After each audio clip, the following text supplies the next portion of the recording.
থিতিয়ে দাঁড়িয়েছে শেখ হাসিনার আইন শৃঙ্খলা বাহিনীর কাছে। তাদের সমর্থিত সরকার হচ্ছে ডক্টর ইউনূসের সরকার।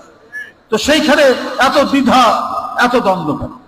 কোন কোন উপদেষ্টার খায়েশ থাকতে পারে, কিন্তু ডক্টর ইউনূস সাহেব একটি আন্তর্জাতিক খ্যাত সম্পন্ন মানুষ, একজন গুণীজন মানুষ, সর্বজন শ্রদ্ধেয় মানুষ।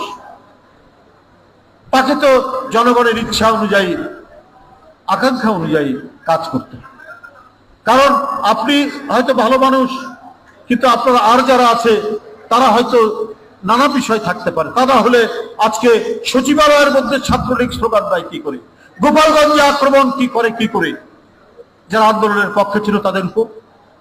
তাহলে নিশ্চয়ই তাদেরকে কেউ ডিমে যেমন তা দিয়ে মুরগির বাচ্চা উৎপাদন করে, এরকম কেউ না কেউ তা দিচ্ছে, এবং সরকারের ভিতর থেকে বা ক্ষমতাসীন মহলের ভিতর থেকে এইসব দেওয়া হচ্ছে।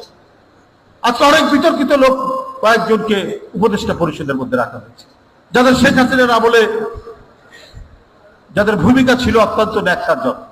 কয়েকজন, আমি বেশ ঢালাও বলবো না, অনেকে